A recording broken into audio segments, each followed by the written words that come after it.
Un clamor insistente siempre lo escucha el Señor.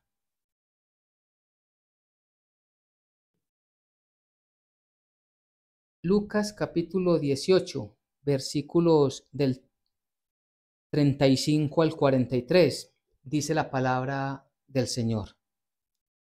Aconteció que acercándose Jesús a Jericó, un ciego estaba sentado junto al camino mendigando, y al oír a la multitud que pasaba, preguntó qué era aquello. Y le dijeron que pasaba Jesús Nazareno. Entonces dio voces diciendo: Jesús, hijo de David, ten misericordia de mí. Y los que iban delante le reprendían para que se callase. Pero él clamaba mucho más: Hijo de David, ten misericordia de mí. Jesús entonces, deteniéndose, mandó traerle a su presencia, y cuando llegó, le preguntó, diciendo: ¿Qué quieres que te haga? Y él le dijo: Señor, que reciba la vista. Jesús le dijo: recíbela, tu fe te ha salvado. Y luego vio y le seguía, glorificando a Dios, y todo el pueblo, cuando vio aquello, dio alabanza a Dios. Amén y amén. Un clamor insistente siempre lo escucha el Señor. El tema, el título que tenemos el día de hoy. Este pasaje nos habla acerca de la perseverancia y la fe que debemos tener nosotros delante de nuestro Señor Jesucristo. Un pasaje que nos invita a meditar y a pensar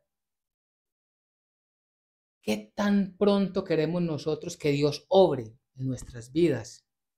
O si ya hemos crecido espiritualmente, hemos crecido un poco más y sabemos que todo se hará en el tiempo del Señor, que lo que nos corresponde a nosotros es esperar en su santa voluntad. Vemos en este pasaje cómo un hombre ciego no desperdicia, aprovecha la oportunidad cuando se da cuenta que Jesús está pasando por aquel lugar por donde él mendigaba. Y vemos en esta palabra que muchos se oponían a él, muchos le decían cállese, pero vemos en todo este contexto que él persevera hasta el fin. Y a eso es lo que nos llama el Señor. Entonces dice la palabra del Señor que aconteció que acercándose Jesús a Jericó, un ciego estaba sentado junto al camino mendigando. Jesús viene avanzando, viene hacia Jerusalén y por el camino habían muchas personas que estaban unos con él, caminando con él a su alrededor, pero también otros que salían a los caminos para mirar qué era lo que pasaba. Se impactaban mucho por tanta gente que seguía a Jesucristo, pero uno se pregunta cuántos verdaderamente querían conocerle, cuántos verdaderamente querían escuchar su voz, y aún más, quiénes y cuánto lo identificaban como el Mesías, como el Hijo de Dios. Este ciego estaba junto al camino, y sabemos, incluso sucede mucho todavía en nuestros tiempos, las posibilidades para un ciego en aquel tiempo eran mínimas. Quizás podríamos decir que no había ninguna posibilidad de que pudieran ganar un sustento trabajando, y no les quedaba más opción sino que la mendicidad. Pero por allí, por aquel camino, iba a pasar el Rey de Reyes y Señor de Señores. Entonces este hombre escucha, dice el versículo 36, que al oír la multitud que pasaba, preguntó qué era aquello. Él no podía ver, pero sí escuchaba y escuchaba que pasaba mucha gente. Y si era un lugar cotidiano donde él se ubicaba para practicar la mendicidad, para vivir a través de la mendicidad, pues sabía más o menos sentía cuál era la cantidad de personas que podían recorrer de un lado a otro por ese sitio. Y sabía que algo extraño, algo distinto estaba pasando. Que algo había allí por el cual él se interesó. Y es allí donde pregunta, dice él, Y al oír la multitud que pasaba, preguntó qué era aquello, y le dijeron que pasaba Jesús Nazareno. Y vamos a ver algo bien interesante, porque lo que le dice la multitud, lo que le dicen los que van con Jesús es, ahí pasa Jesús Nazareno.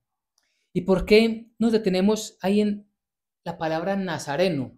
Miren, Nazaret era una ciudad muy pequeña en todo lo que corresponde al territorio de Israel. Incluso era una ciudad poco relevante y muy menospreciada.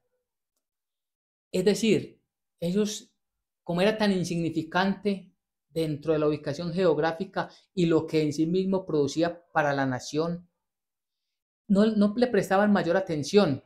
Pero recordemos que nuestro Señor Jesucristo venía de Nazaret. Él no nació en Nazaret, recordemos que él nació en Belén, pero su infancia, su crianza de pequeño y la juventud la pasó allí en Nazaret.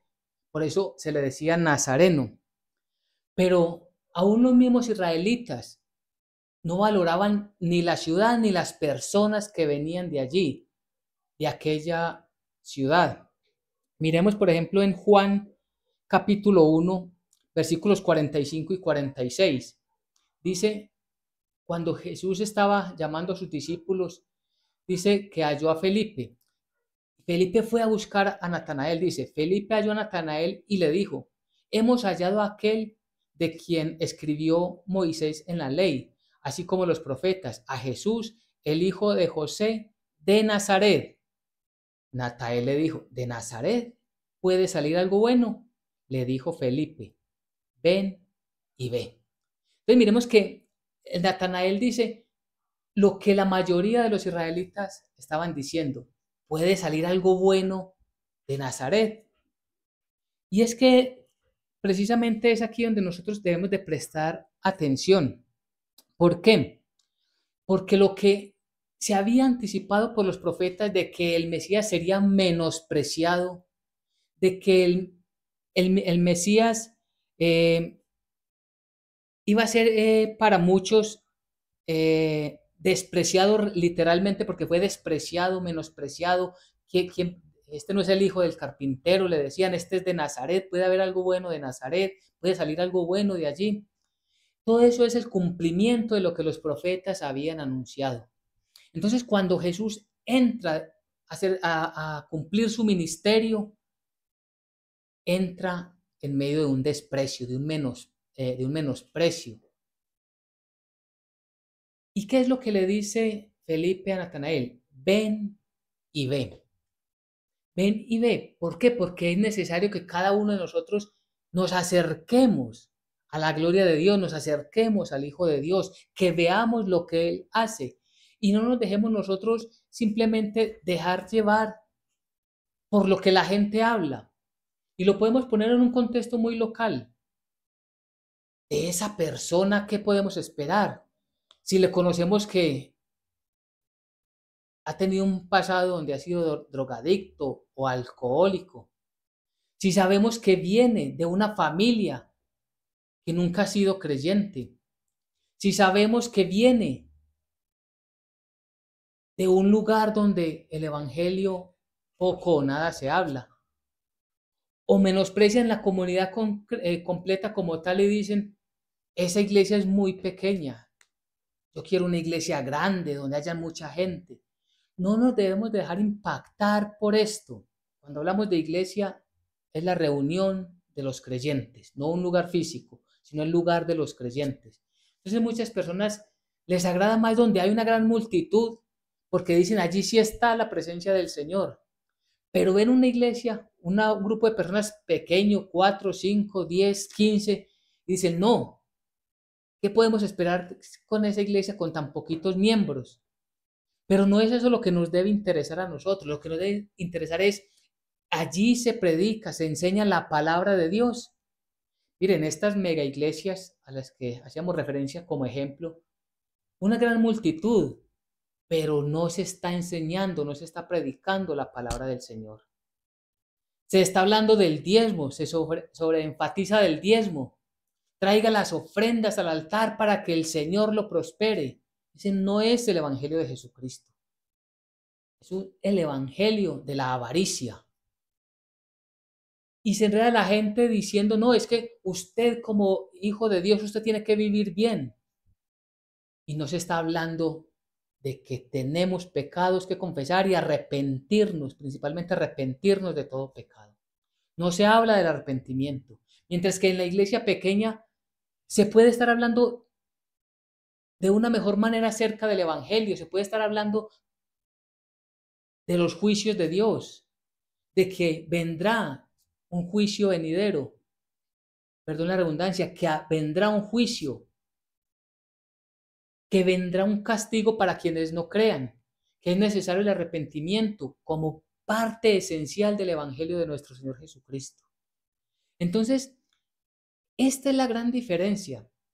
Cuando se menosprecia, como se menospreciaba a Jesús porque venía de Nazaret.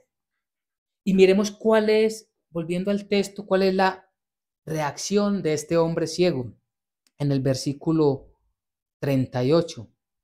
Entonces dio voces, hablando el ciego, entonces dio voces diciendo, Jesús, hijo de David, ten misericordia de mí. Es decir, él no dice Jesús Nazareno, pudo haberlo dicho, pues está pasando Jesús. Quizás él haya ya escuchado que ha hecho milagros. Y si todo el mundo lo identifica como Jesús Nazareno, pues yo también, sé Jesús Nazareno, ten misericordia de mí. Él va mucho más allá. Y él le dice, Jesús, hijo de David. Para el israelita, decir hijo de David, para ellos estaba el pleno entendimiento de que el Mesías sería de la descendencia de David. El Mesías vendría del linaje de David. Es decir, él está entendiendo, este hombre ciego está entendiendo que el que pasa por ahí no es un simple hombre, ni siquiera siendo Jesús un profeta, es mucho más que un profeta. Sabiendo que Jesús tenía poder para hacer milagros, era mucho más que un hombre que hacía milagros. Él era el Mesías, el Hijo de Dios, el Salvador del mundo. Y es que esto lo habían anunciado las profecías. En Isaías 11:1, allí nos dice la palabra del Señor, la descendencia. Isaí era el papá de David. David, rey de Israel. Entonces dice, saldrá una vara del tronco de Isaí y un vástago retoñará de sus raíces, es decir, la descendencia. Y reposará sobre él el Espíritu de Dios, espíritu de sabiduría y de inteligencia, espíritu de consejo y de poder, espíritu de conocimiento y de temor de Dios. Una referencia perfecta de Cristo Jesús. Y esto el israelita lo sabía, él sabía que el Mesías, el libertador que ellos estaban esperando, vendría de esa descendencia. Y de esa multitud que iba con Jesús, nos podríamos preguntar cuántos identificaban a Jesús como el descendiente de David prometido, que sería el Mesías, quien salvaría o rescataría sus vidas. Ezequiel también hablaba anticipadamente acerca de Jesucristo. Ezequiel 34, versículos 22 al 24 dice, yo salvaré a mis ovejas, está hablando Dios a través del profeta Ezequiel. Yo salvaré a mis ovejas y nunca más serán para rapiña, y juzgaré entre oveja y oveja, y levantaré sobre ellas a un pastor. Ese pastor es Cristo Jesús, y él las apacentará. A mi siervo David, él las apacentará, y él les será por pastor. Yo, el Señor, les seré por Dios, y mi siervo David príncipe en medio de ellos. Yo Dios he hablado. Miren, en tiempo de Ezequiel, hacía ya muchos años atrás había muerto David. Lo que cuando dice mi siervo David, está hablando de su descendiente, aquel que será rey eterno por siempre, por todos los siglos de los siglos. De ese descendiente David, es que Israel sabía que llegaría el Mesías, pero llegó y no lo identificaron. Y tanta gente con sus ojos sanos en la naturaleza humana, espiritualmente no lo vieron. Y este hombre ciego físicamente sí lo supo en su espíritu. Y es el punto más importante, porque es que este hombre no se dejó contaminar de lo que los otros querían entender. Porque hay veces el ser humano tenemos algo y es que aunque tengamos evidencia delante de nuestros ojos, nos puede más lo que nosotros queremos por capricho tomar por creencia. No, es que yo creo en esto, aunque nos esté hablando la Biblia, aunque nos estén explicando el Evangelio, aunque nos estén leyendo literalmente, muchas personas dicen, no, es que yo me quedo con mis enseñanzas, con lo que mis abuelos, mis bisabuelos, mis padres o quien sea me dijo. Entonces se quedan en una religión pensando que están siguiendo a Jesús cuando realmente tienen sus ojos sellados para el entendimiento. Mire, en el contexto anterior, hay en el mismo Lucas 18, del 31 al 34, les voy a leer rápidamente lo que pasa allí. Y miremos que los discípulos de Jesús no tenían el entendimiento que debían tener. Dice ahí en Lucas 18, 31. Tomando Jesús a los 12 les dijo, he aquí subimos a Jerusalén, y se cumplirán todas las cosas escritas por los profetas acerca del Hijo del Hombre, pues será entregado a los gentiles, y será escarnecido, y afrentado, y escupido, y después que se le haya azotado, le matarán, mas al tercer día resucitará. Versículo 34. Pero ellos nada comprendieron de estas cosas, y esta palabra les era cubierta y no entendían lo que se les decía. Eran los 12, eran los primeros apóstoles, los primeros discípulos y los apóstoles de Jesucristo. Y dice que ellos no entendían, porque para ellos era incomprensible que quien estaba guiándolos en el camino diga, vamos a subir a Jerusalén donde me van a matar. La lógica humana no permitía comprender eso. Por eso ellos no comprendían las palabras de lo que Jesús quería enseñarles. Porque él les estaba diciendo que lo que habían anunciado los profetas acerca del Hijo del Hombre se iba a cumplir. Estaba todo claro, el Señor les estaba explicando, pero aún así no entendían. El Señor es el que hace la obra para que nosotros entendamos.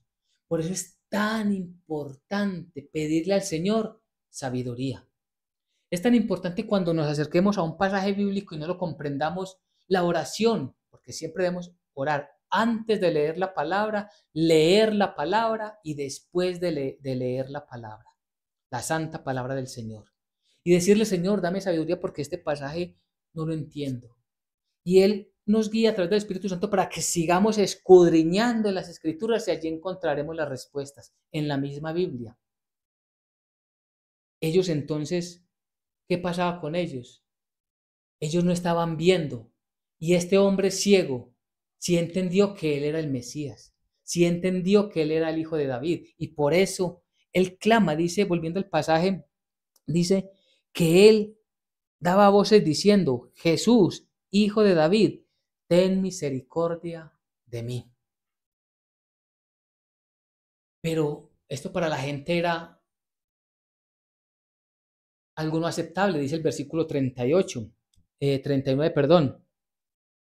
Y los que iban delante le reprendían. Es decir, cuando este hombre estaba gritando, le reprendían para que se callase. Pero él clamaba mucho más, Hijo de David, ten misericordia de mí. Cuando dice aquí la palabra que él volvía a insistir o que él clamaba mucho más, esa frase o esa palabra, lo que él dice es un grito, un clamor angustiante. Pensemos que si él deja pasar a Jesús, ya no va a poder estar cerca de él, quizás nunca más. y él siente la angustia, siente el desespero y no se basa en lo que le dicen las otras personas, sino que grita con más fuerza, Señor, Hijo de David, que es la palabra, la frase correcta, Hijo de David, ten misericordia de mí. Él se centra no en lo que la gente le está diciendo, sino en que Jesús le escuche. Ese clamor desesperado, que es un grito más allá de lo normal, nos invita a nosotros a pensar y a reflexionar la insistencia con la que debemos llegar delante de nuestro Señor Jesucristo. Es insistentemente llegar delante de Él y decirle, Señor Jesús, ten misericordia de mí. Ten misericordia de mí porque mi casa se está derrumbando, Señor. Mi familia se está destrozando en sí misma, Señor. Ten misericordia, Señor, porque yo no sé qué decisiones tomar con respecto a este asunto. Ten misericordia, Señor, porque mis hijos se están desviando del camino. Ten misericordia de mí, Señor, porque estoy en medio de doctrinas falsas y yo quiero escuchar solo tu palabra, solo tu voz. Que en mí no importe lo que la gente me esté diciendo, porque la gente cuando hay un nuevo creyente, ¿qué es lo que le dicen? Usted está cambiando de religión. ¿Usted a dónde se metió? Pero que no sea eso lo que nos turbe nuestros oídos, sino que nuestro entendimiento está en que cerca de nosotros está el Hijo de Dios y es a Él a quien debemos clamar, es a Él a quien debemos nosotros buscar. Cuando hay en una persona esa tristeza, ese desespero, esa necesidad de que Jesús nos escuche, eso es lo que le invita a doblar las rodillas.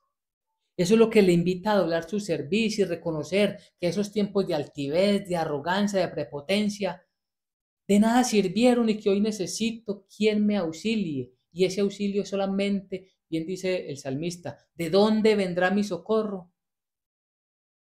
De los cielos, del Dios que hizo el cielo y la tierra.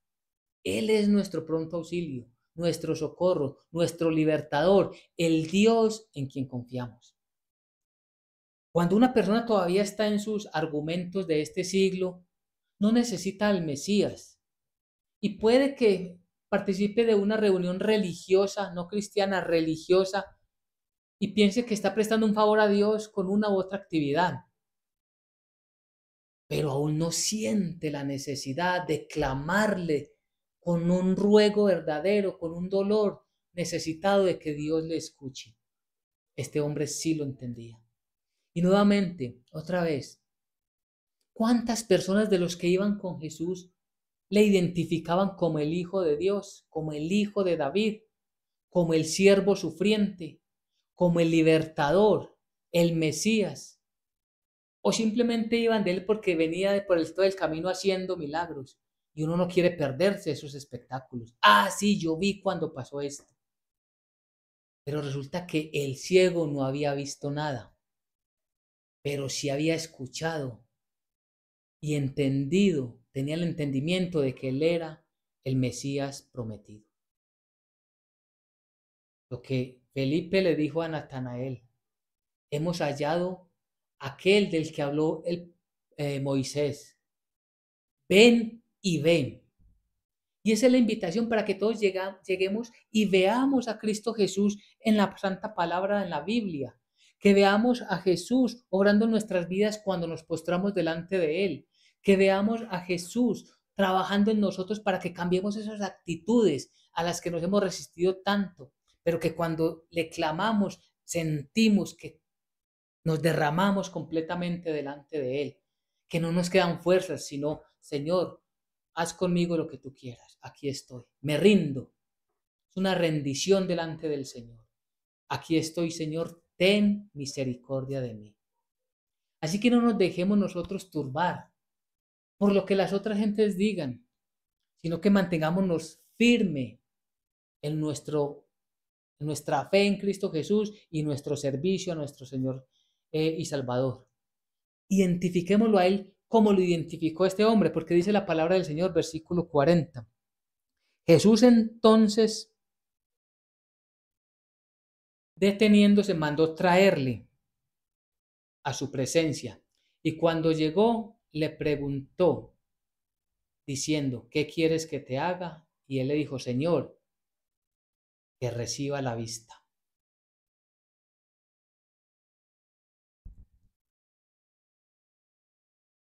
Jesús manda traerle a su presencia. ¿Cómo llegamos nosotros a la presencia del Señor? Él es el que nos llama. Bien dice la palabra del Señor, que el mismo Dios es el que nos manda a Jesús. Él es el Señor el que nos llama para que vengamos delante de Él. Pero escuchamos nosotros atentamente ese llamado. Ese llamado implica sumisión y obediencia. Es decir, no tengo nada para ofrecerle al Señor. Es más, tengo todo en mi contra para tener alguna virtud y poder presentarme delante del Señor. No podría por mis méritos llegar delante de Él. Es imposible yo acercarme a Jesús. Pero Él es el que nos llama delante de Él. Él es el que nos invita para que vivamos, para que estemos siempre en su presencia. Nosotros debemos de pensar, cuando escuchamos su voz, estamos escuchando que es el mismo Jesús el que nos está hablando, el que nos está dando unas instrucciones. Cuando leemos su santa palabra, cuando escuchamos una predicación, comprendemos que el Dios Todopoderoso nos está hablando a través de la Biblia. Recordemos que Dios no nos habla de una manera distinta hoy, no nos habla sino a través de la Biblia. Si le dicen a alguien que recibió un sueño y que en ese sueño para que te dijera algo, no le creas. El Señor te habla a través de la Biblia. Ahora, si llega alguien a decirte, mira lo que el Señor nos dice en esta palabra, préstale plena atención, porque es la Biblia la que nos muestra la enseñanza que Dios quiere para nosotros. Dios no nos habla por ángeles, sí le habló a los antepasados, a los profetas, a los padres en la fe, a través de sueños, a través de visiones, a través de ángeles. Pero hoy solamente nos habla a través de la Biblia. ¿Y dónde dice eso? Hebreos 1, 1 y siguientes. Ahí lo puede apuntar para que lo repasemos en casa esta misma semana. Y tengamos la certeza que es en la Biblia donde está la revelación divina y que es allí donde el Señor nos está llamando a que prestemos atención, que escuchemos. Es que tenemos la humanidad, podríamos decirlo, el mal hábito de que si no vemos, no creemos. Como dice Tomás el apóstol, Jesús le dijo, Tomás, porque has visto, crees. Bienaventurados los que sin ver creerán. Ahí estamos contados nosotros. Bienaventurados nosotros que creemos sin necesidad que delante de nuestros ojos veamos grandes señales, grandes milagros. No, porque es por fe. Es la fe la que nos acerca de una manera correcta a nuestro Señor Jesucristo. Es la fe en Él, en el Mesías, la que nos da esa paz. Porque la fe viene por el oír, no dice la palabra de Dios. La fe viene por el ver. Claro, viendo es muy fácil. Y es que aún, pues, dice uno fácil, y ni siquiera así, porque muchos que vieron los milagros no creyeron que Él era el Hijo de Dios, que Él era el Mesías. Buscaban más el espectáculo, como lo buscan en las iglesias hoy, estas mega iglesias, donde hacen unos grandes espectáculos, donde dice que el ungido toca a una persona y este se va de espaldas y cae. ¿Dónde está eso en la Biblia? No aparece, porque la Biblia no es un espectáculo. Acercarnos a Jesucristo no es en torno a un espectáculo, es para transformar vidas a través del entendimiento. Y basta con mirar los evangelios, el mismo evangelio de Marcos, que empieza hablando acerca de el arrepentimiento para, para perdón de pecados. Jesucristo empieza su ministerio diciendo arrepentidos porque el reino de los cielos se ha acercado. Pero estos mega, Pablo les decía superapóstoles. Estos superapóstoles que quieren es sobresalir ellos, ¿qué es lo que hacen? Que ellos tienen la autoridad de Dios, que ellos están por encima de la Grey y que por eso ellos, la Grey tiene que obedecerle a ellos. No, nosotros obedecemos a nuestro Dios. Todos somos hermanos, todos, y ninguno, no hay un escalafón. Todos somos igual delante de los ojos de Dios. Tenemos un solo maestro y todos nosotros somos hermanos, dice la palabra de Dios. Entonces, cuando este hombre llega delante del Señor, le dice, ¿qué quieres que te haga? Y miremos la misericordia y el favor de Dios. Jesús puede haberle dicho, ante los gritos, incluso llamarlo delante del que quieres, ¿por qué me estás llamando? No, ¿qué quieres que te haga? Es decir, ¿qué es lo que tú necesitas? Y este hombre claramente le dice, le responde qué es lo que él quiere, que reciba la vista. Es un acto de fe. Es un acto de fe porque todo lo que tuvo que pasar este hombre tenía en contra su discapacidad. Tenía en su contra que era una multitud. No todos los que estaban aún con sus ojos sanos podrían acercarse a Jesús por causa de la multitud. Era muy difícil, para muchos quizá imposible acercarse hasta llegar a Jesús. Tenía en contra la multitud, tenía en contra lo que las personas que iban con Jesús le decían, cállate. Pero él insistió y no desistió. Hijo de David, ten misericordia de mí. El Señor lo llama, lo invita. Nosotros tengamos presente, si clamamos verdaderamente al Señor, el Señor siempre, siempre nos va a escuchar. Si le clamamos verdaderamente, no estamos diciendo un simple Señor, ayúdame, Dios, ayúdame, pero no estamos interesados en Él. Si verdaderamente queremos que Él nos ayude, es porque nos estamos doblegando delante de Él. Y por eso dice ahí, y Él dijo, Señor, esa palabra, Señor, que la vemos tan repetidamente, esa palabra quizás la pasemos mucho por alto, pero cuando Él está diciendo Señor es porque le está, le está entendiendo que Él es superior a quien le habla. Es decir, que Jesús es superior a aquel hombre que estaba ejerciendo la mendicidad, que estaba pidiendo. Señor, tú tienes la autoridad, ese es Señor. Señor, tú tienes el poder, eso es el Señor. Señor, tú puedes disponer sobre mí, eso es ser Señor. Esto lo reclamaba mucho nuestro Señor Jesucristo. Ustedes, ¿por qué me dicen Señor, Señor y no hacen o no cumplen los mandamientos o mis palabras? Es decir, cuando yo le digo Señor, es porque estoy diciendo Señor, mándame que yo soy tu siervo y te obedezco. Eso significa Señor, la grandeza de Él y la pequeñez nuestra. Si entendemos eso, sabemos cómo debemos de llegar delante del Señor.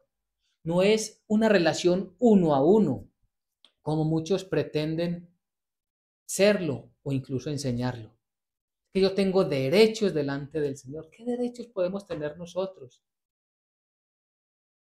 Mucho menos podríamos nosotros comprar su favor a través de obras. No, es por misericordia, es por gracia que Él nos da a nosotros. Y ya Él estaba delante de Él, ya Jesús lo había llamado. Ahora, cuando estamos nosotros delante de Jesús, cuando estamos nosotros delante de Él, ¿qué es lo que le decimos? ¿Qué es lo que vamos nosotros a decirle a nuestro Señor? Y primero que todo, repito, reconocerle como Señor. Y por eso dice el versículo 42. Jesús le dijo, recíbela, tu fe te ha salvado. Miremos, recíbela, el favor de Dios. Pero el centro es tu fe te ha salvado. Esta palabra salvado, dependiendo del contexto, se puede traducir desde el griego como tu fe te ha sanado o tu fe te ha salvado.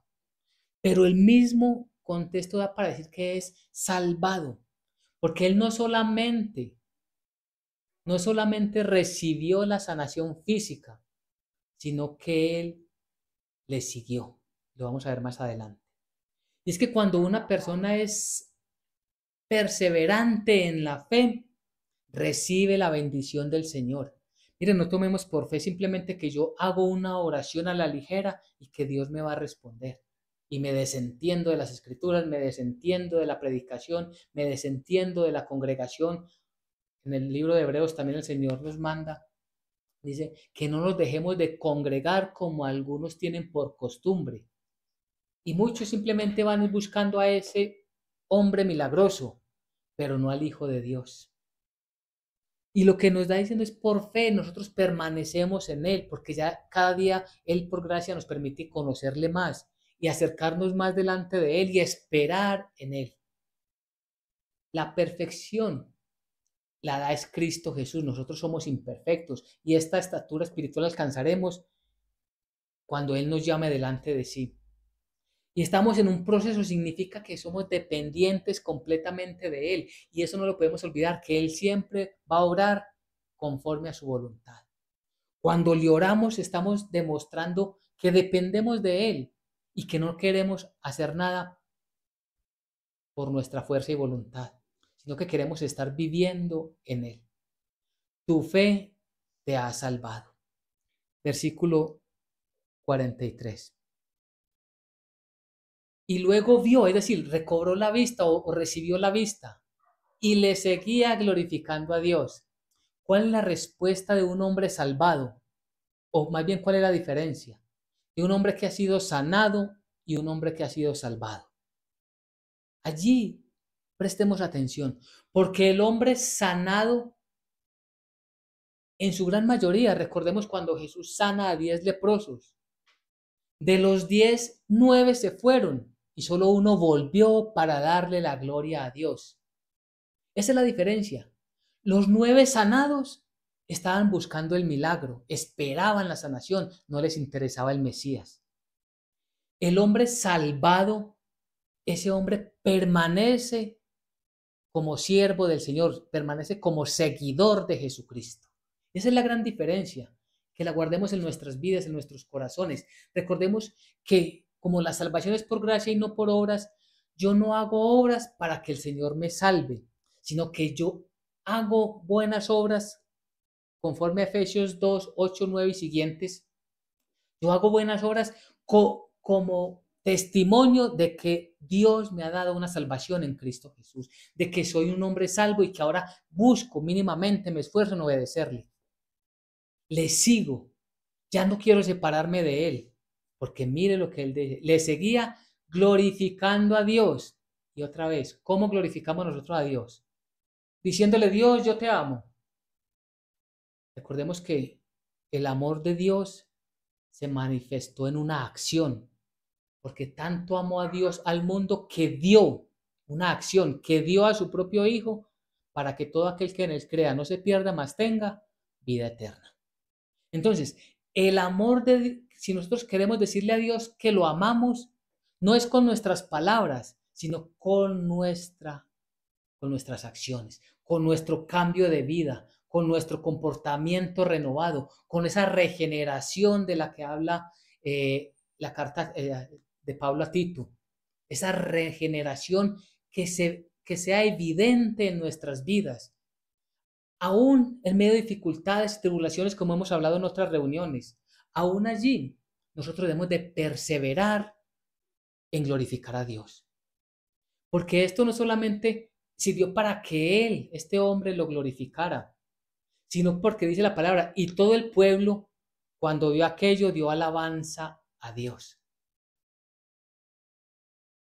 Hay algo que es muy importante, miren, este evangelio de Lucas nos habla acerca de un hombre ciego, pero si vamos a Marcos 10, Marcos 10, versículo 46, allí nos dice quién era este hombre. Y es importante porque dice, entonces vinieron a Jericó y al salir de Jericó, él y sus discípulos y una gran multitud, Bartimeo el ciego, aquí sí nos dice quién era el ciego, se llamaba Bartimeo, hijo de quién, de Timeo, estaba sentado junto al camino mendigando. ¿Y por qué es importante cuando encontramos en los evangelios esos complementos, esa información adicional? Porque dice que, volviendo al pasaje de Lucas, dice que todo el pueblo, es decir, el pueblo sabía que ese hombre realmente era ciego. Y no había forma de negarlo. Definitivamente esto es una obra de Dios. Entonces glorificaban a Dios, alababan a Dios. Cuando Dios hace una obra en nosotros, esa obra tiene que ser evidente porque nosotros no solamente vamos nosotros a presentar nuestra gratitud, nuestra alabanza a Dios, sino que otras personas que están cerca de nosotros van a decir, verdaderamente Dios ha hecho algo en esa familia. Esa familia como era, esa persona como era de arrogante, de prepotente y de altivez, y ahora con esa mansedumbre y esa paz que habla, ahora guarda sus labios para no responder bruscamente, ahora no insulta, ahora no está sujeto al licor, ahora no es sometido por las drogas, ha salido de las pandillas. Pero esto es una obra de Dios en las personas, en las familias, que debe ser glorificado cuando recibimos ese milagro, permanecer en Cristo Jesús. Entonces, para que vamos terminando, para que vamos cerrando esta enseñanza del día de hoy, pensemos nosotros si tenemos nosotros un clamor insistente delante de nuestro Señor. Si nosotros le oramos solamente al Padre en el nombre de Jesús, si le pedimos solamente a Jesucristo, si buscamos solamente la presencia del Espíritu Santo. ¿Por qué Padre, Hijo y Espíritu Santo? Porque son el mismo y el único Dios verdadero. Cuando nosotros nos postramos y le buscamos solo a Él, debemos esperar pacientemente. Pero no es como aquellos cazadores que disparan a cualquier lado. Entonces, hacemos una oración a Dios, pero también creemos en fetiches, como decía un predicador, en religiones que no están basadas ni sustentadas en la Biblia, en intercesores o intercesoras que no existen, porque la Biblia nos dice que hay un solo mediador entre Dios y los hombres, Jesucristo hombre, es decir, el Hijo de David. Nosotros es importante que nos dobleguemos delante del Señor y nuestro clamor sea insistente, es decir, perseverando en la oración, siendo insistentes nosotros para que el Señor nos escuche, para que el Señor nos atienda.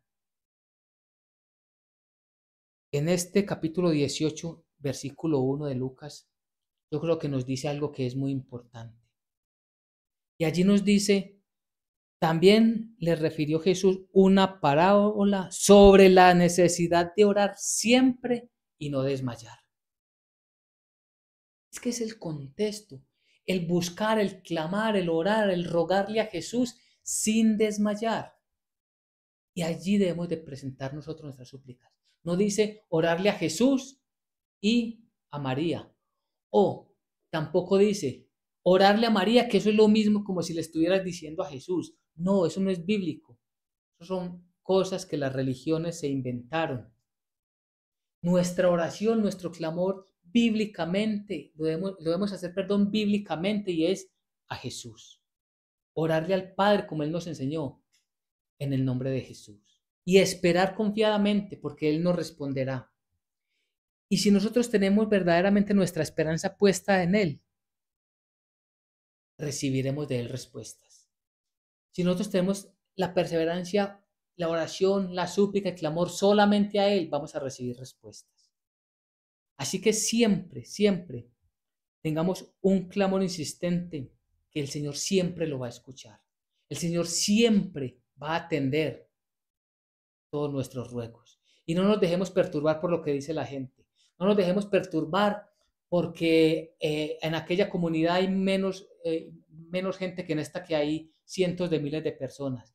Preocupémonos de que se nos enseñe la palabra de Dios y tenemos cada uno la responsabilidad de indagar, de buscar, de escudriñar las escrituras cada vez más y más. Por eso el tema de hoy, un clamor insistente, siempre lo escucha el Señor.